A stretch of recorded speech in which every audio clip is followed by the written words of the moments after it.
Hi, and welcome to the X22 Report. My name is Dave, and this is episode 220, and today's date is November 20th, 2013, and the title of this episode is Fed Taper Signals a Major Event Going Hot, and we have seen this before. We saw the propaganda going back to June, to July, to August that they were going to taper in September. Why did they say that? Well, they knew they had an event planned, and that was the chemical weapon false flag with Syria. And what they were hoping to do was they were hoping to show that the economy was improving, and that's what they were doing throughout the summer. They had the propaganda going in Europe. They had the propaganda going here in the United States. The president was going around saying the real estate market is bouncing back, everything's fine, unemployment was coming down. They were hoping to use this event because what they were going to do is they were going to extend the event here into the United States. They were either going to use a cyber attack, some type of chemical weapon attack, and they were going to blame the economy failing on Syria. And this is what they were going to do. And ever since the event did not work out, they couldn't do this, and they stopped the taper. And of course then they used, they didn't taper because of the government shutdown, and they made up a lot of other excuses. But here we are again. The Fed is out there. They're saying we are recovering. We bounce back from the government shutdown, and everything looks great. The numbers look great. Unemployment will be coming down, and everything is going well. And we could have a taper as early as December. And again, they will not taper whatsoever. They have no intentions of taper, but they are going to use the illusion that they are going to taper. And what this shows you is that there is an event that will be going hot either in December or January around this time frame. It might even play into February, but I'm thinking it's going to be a little bit earlier. And they are getting ready for something major to happen, because what we know is, we know that the United States, and we know President Obama has been relaxing the sanctions. They've already gave the Senate, the Congress, the ultimatum that if they increase the sanctions, there will be war, and if you decrease the sanctions, we can, handle this diplomatically. And we have on the other side, we have Israel, we have Saudi Arabia, we have the French, all out there saying they are going to strike. And they are putting and creating two different sides of what they're trying to accomplish, the good side and the bad side. And they're playing against each other. And this is what is happening. And yesterday, or the day before, I went over the three different scenarios that could happen, and we are definitely going to see something happen. Let's get into the economic collapse news right now. What we are seeing is, out in the UK, we are seeing households are being pushed over the edge. Personal debt has reached a record high of 1.4 trillion pounds, and what's happening right there is an average household debt is around 54,000 pounds, is now almost twice the level of a decade ago. Because what is happening over there in the UK? Well, things are getting more expensive, salaries are going down, unemployment is going higher, and we see the same thing happening, and now it's happening in the UK, and it's happening in the United States, it's already happened in Cyprus, Portugal, Italy, France. It has happened in all those nations. We're seeing it happen in Germany right now. It is all starting to pick up. All these countries are sliding into a depression. They have double-digit unemployment, huge amount of debt, and we see the writing on the wall. We know what is coming at this time. Now, here in the U.S., what are we seeing? Well, we are seeing JCPenney still having problems. They are not going to survive this. They were reporting a third quarter loss, and I know the corporate media is out there trying to spin it that they're stabilizing. I love the words they use. They're stabilizing. No, they're going downhill. No one's buying this. Nobody has the money. As more and more more and more people become unemployed and underemployed, retail sales are going to continue to decline, and we are seeing this happen all over the place. Right now, Staples is forecasting misses because of a struggling economy. The largest U.S. office supply retailer reported lower than expected third quarter sales, citing weak demand. What does that tell you? And we're seeing the same thing in Office Depot and in Office Max. And Caterpillar right now their sales are terrible in North America. Retail posting the first decline of a negative 2% since July. And right now, the negative sales prints across the board for every region. The first time this has happened since February of 2010. And this is spreading all over the place, and it's very difficult for the Fed and the government to contain this at this time. And what we are seeing is the housing market is starting to fall apart. We know that mortgage applications are plunging. We understand that sales are declining. We understand that major banks and mortgage departments are laying off thousands of people.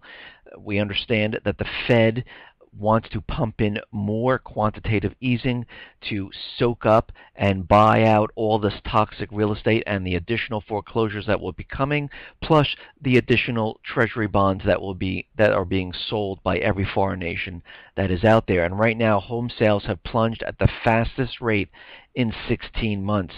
The National Association of Realtors chief economist said a flattening trend is expected.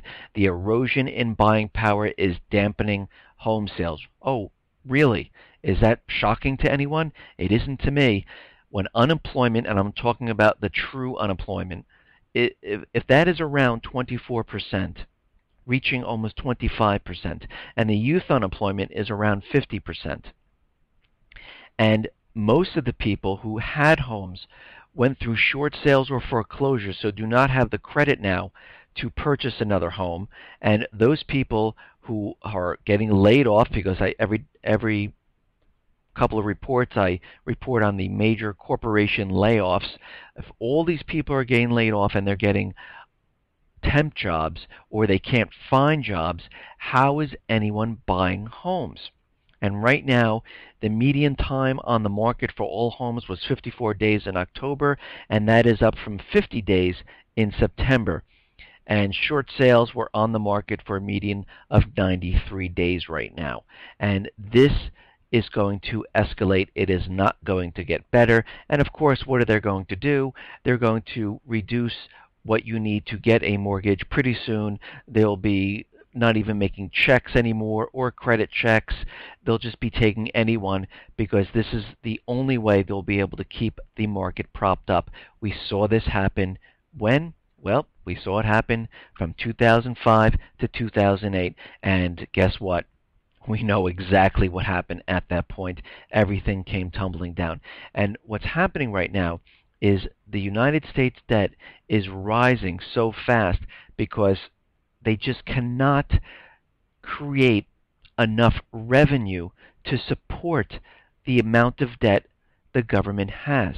And they are looking everywhere for money, but they can't do it. And between October 1st of 2013 and the first day of the fiscal year of 2014 and November 14th, the Treasury was forced to issue more than $1 trillion in new debt.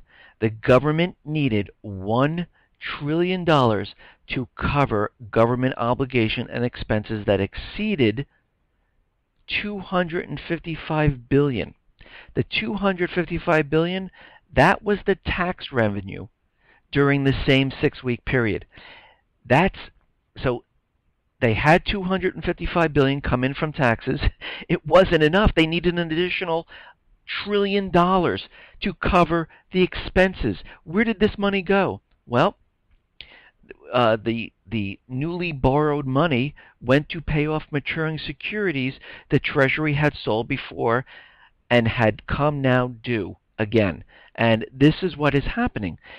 it is getting harder and harder for them to play this money juggling game. And I know those people who are out there, and you'll understand this, and most of us go through this, where we play a juggling act with our bills and our finances. Oh, this week I'll pay this bill, but if you have children or if you don't have children, oh, I have to pay this instead. So guess what? The electric can wait another 2 weeks, and you start balancing.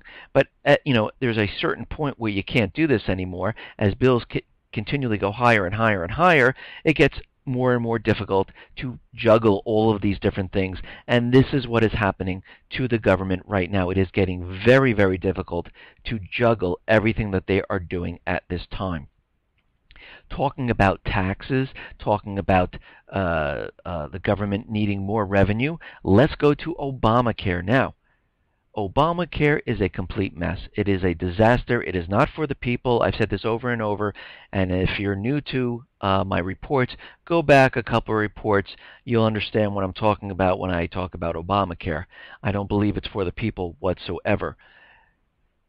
And the Obamacare tech was out there saying, "Hey, this site is not done. We're missing a lot of the functionality of the site, and we're missing the payment system, and it's only 30 or 40% of its infrastructure hasn't even been built yet.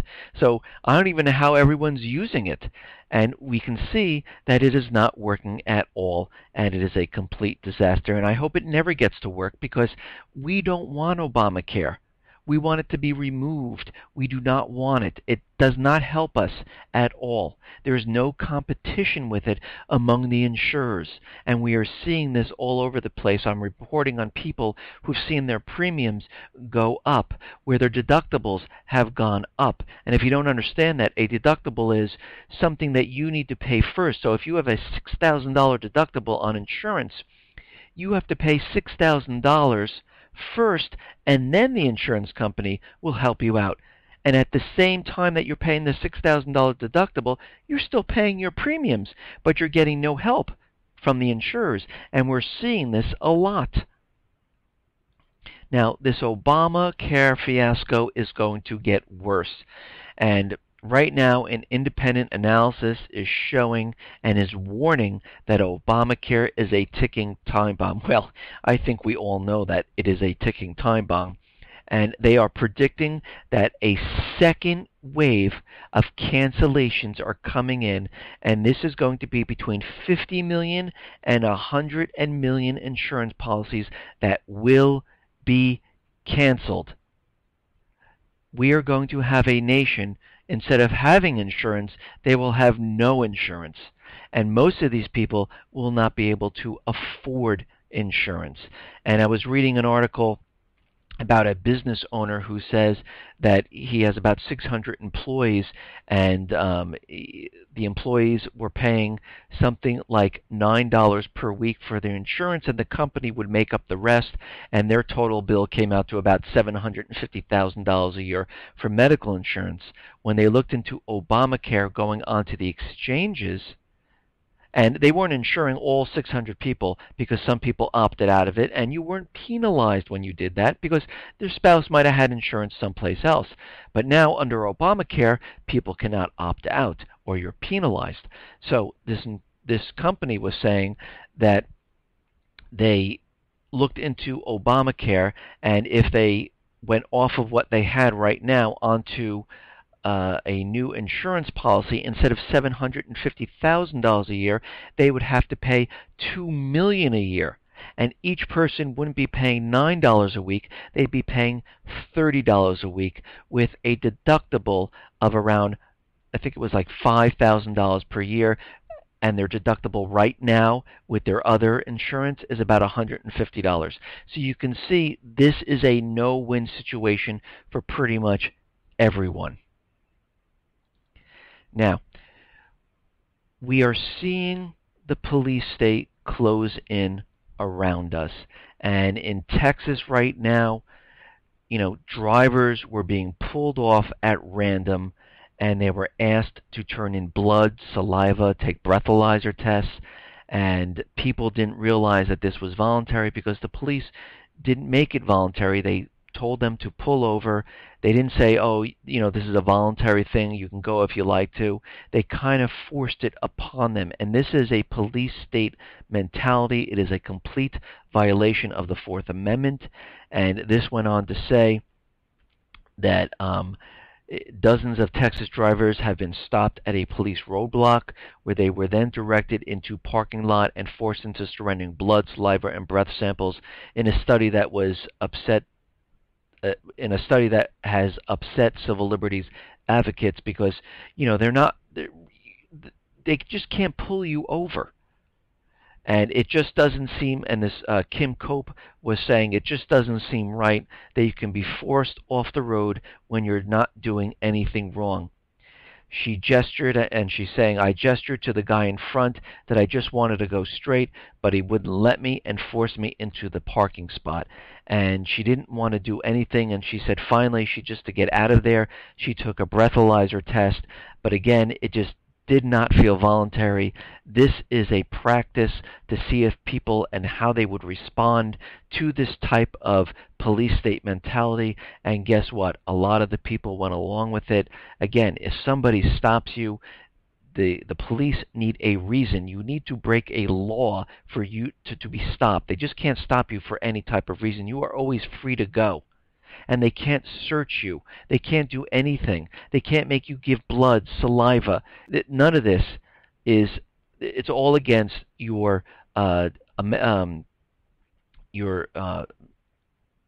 rights.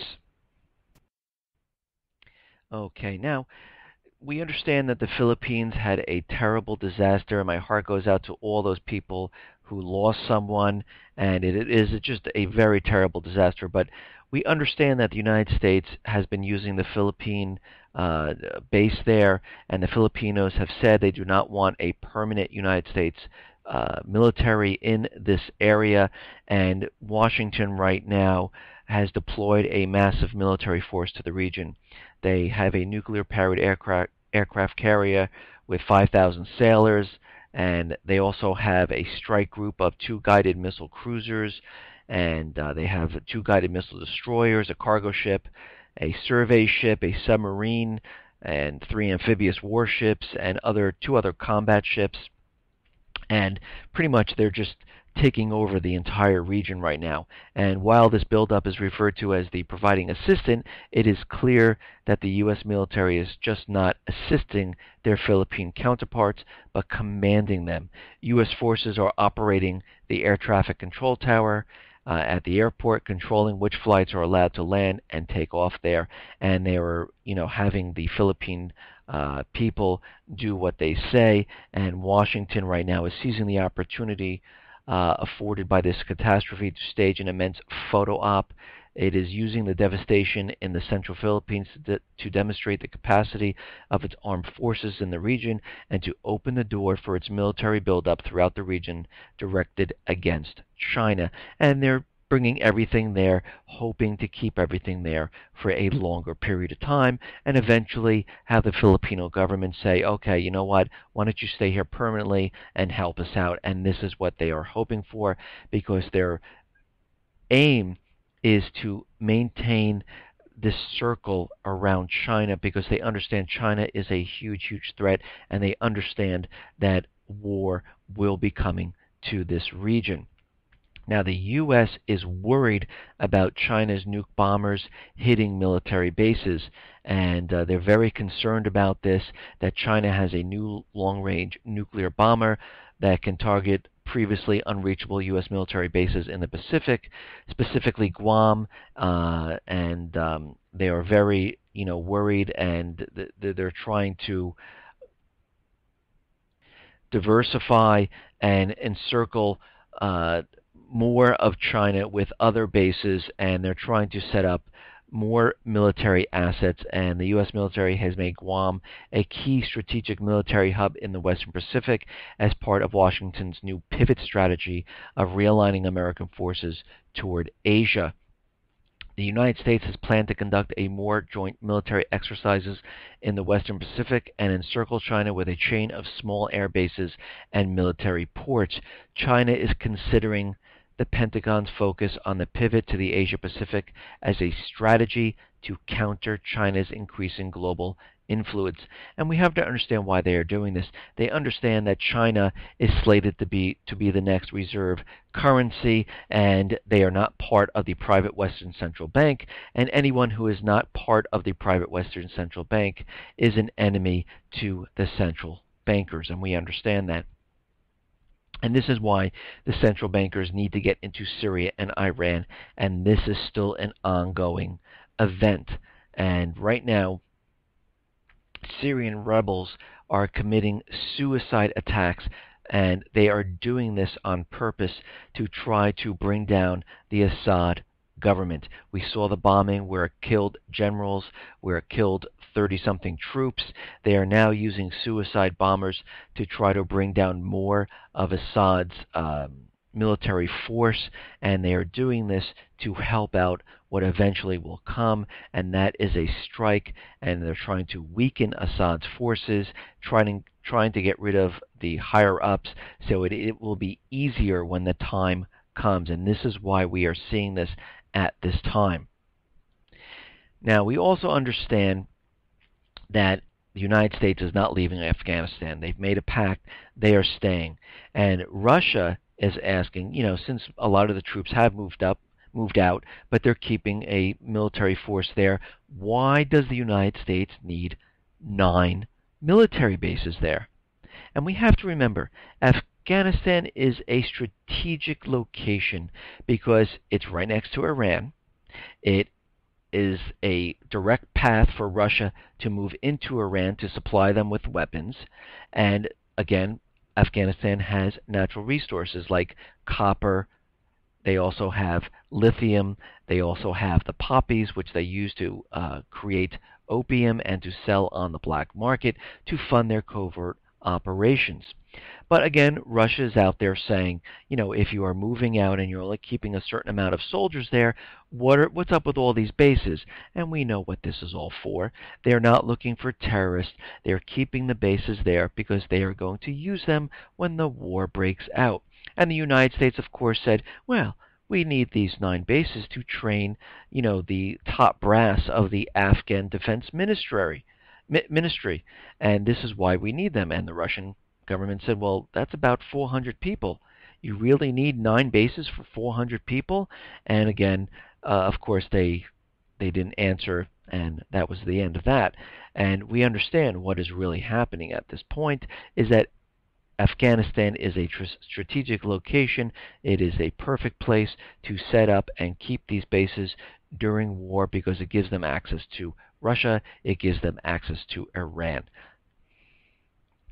Now, we've seen this in the past where the United States brings in weapons, military assets, troops, and they tell you it's because they're having a drill, it's for training, and eventually it really isn't. They use it for a strike, a false flag event, and we saw this happen during the Syrian conflict where the United States brought in military assets and troops into Jordan for training and a drill, and they just so happened to leave them there. Well, right now, 40,000 NATO troops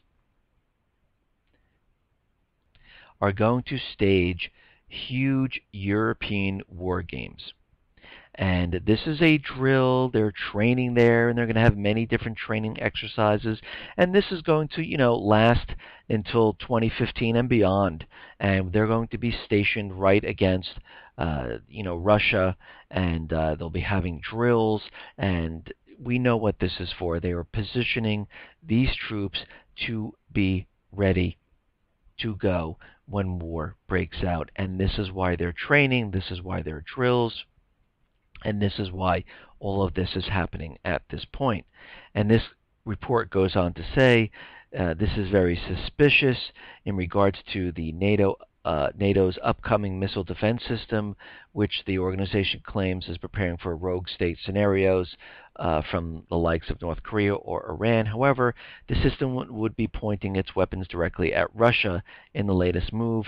The U.S. and Romania in early November began to revamp their military base in the Eastern Europe country, which is to hold some elements of the ABM shield. So what is happening right now, the European missile defense system is now facing Russia.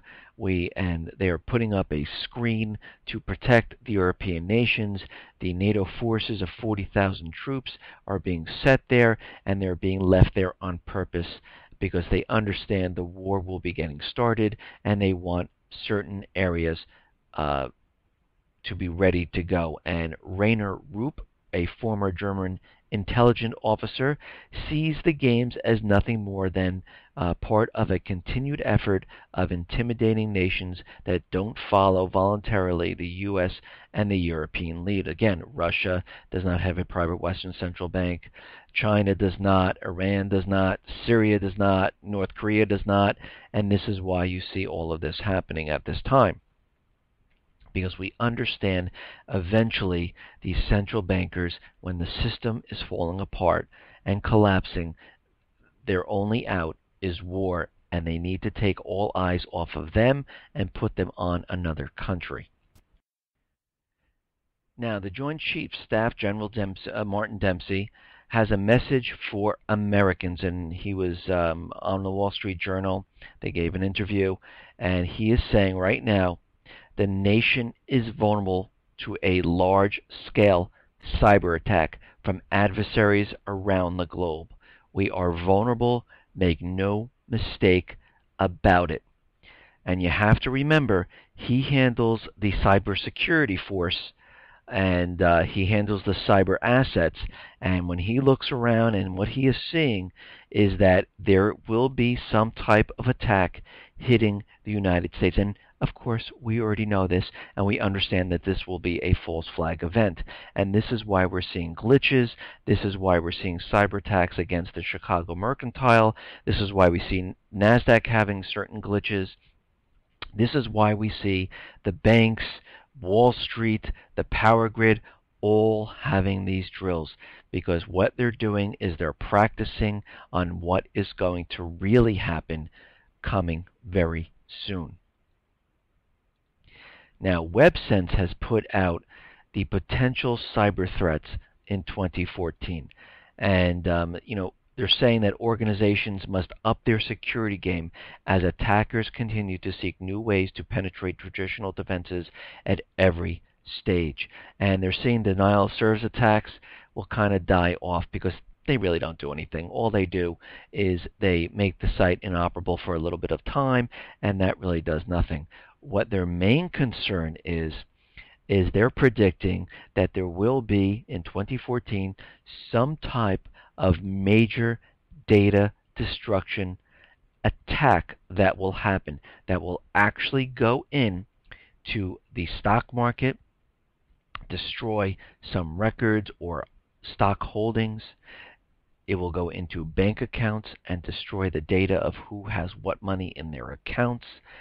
This is what, or into businesses or to the Pentagon or to the U.S. government, of what money has to be, that they owe or they lost, or, just like the Pentagon is always, has missing trillions of dollars that could just disappear one day.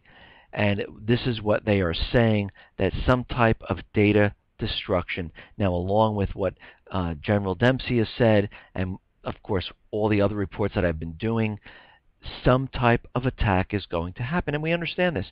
And what is coming, this major event that I talked about right in the beginning of this report, this is what is going to happen at this time, because we are seeing many of the same things that are happening.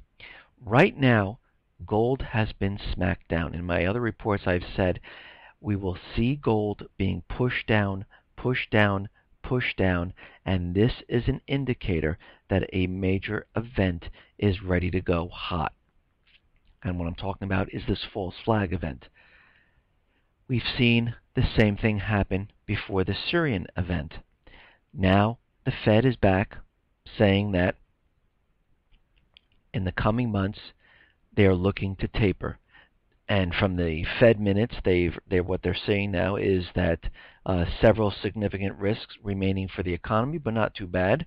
The Fed taper likely in coming months, or better, it might even happen in December. They have to, they have to check their fake, economic figures to determine if they're going to do it. Actually, what they're doing is to see if the event is a go, and if it is, then they'll make the case like, oh, we're going to taper, or they'll even start tapering a little bit just to show that they're actually doing it, and then you'll see things really happen here. But I thought something was very interesting when I was reading the Fed minutes here. And, the FOMC saw a downside risk to the economy, labor market diminished, and they also saw consumer sentiment remaining unusually low, and they also saw recovery in housing as having slowed somewhat. So then I would like to read you something else. So that was from today. This is from the Fed minutes, and let me read you this. The pace of home sales seems likely to remain sluggish for a time, partly as a result of some tightening in lending standards and the recent increase in mortgage interest rates. Hey, we're seeing the same thing right now. That's what we're seeing. Sales should ultimately be supported by growth in income and employment, as well as by mortgage rates that, despite the recent increase, remain fairly low relative to historical norms. However, even if demand stabilizes as we expect, the pace of construction will probably fall somewhat further. We're seeing that right now. People are canceling their homes as builders work down the stocks of unsold new homes. Thus, declines in residential construction will likely continue to weigh on economic growth in coming quarters. Although the magnitude of the drag on growth should diminish over time, the global economy continues to be strong. Supported by solid economic growth abroad, U.S. exports should expand further in coming quarters. Overall, the U.S. economy seems likely to expand at a moderate pace, with growth then strengthening in a bit in 2014 to rate close to the economy's underlying trend. Now, I changed the date there, but this is what they said back in 2008 and 2007. This was from Bernanke. Doesn't it seem like it fits absolutely perfect to what is happening right now? I just thought that was very interesting that they're saying the same thing in today's minutes, and this is from the minutes back in 2007 and into 2008, the same year that we had a stock market crash. So right now what we are seeing is the same exact things that happened before the Syrian event and a report that came out today. Okay, now we understand, before I get into this report that came out, we understand that they've been building the propaganda of lone wolves. They've been building the propaganda of Al-Qaeda. They've given us warnings. American civilians are fair game, and they're coming after us. And, they have a new Al-Qaeda leader called the Syrian. I've said this in my other reports. Now, we understand that. Now, what came out today, and you can see how this is all playing into what they want the American people to believe. And of course, those people who are sleeping are just reading all this, and it's going back into their subconscious, and they're really not thinking about it. But when the time comes, they'll say, oh yeah, remember when they said this.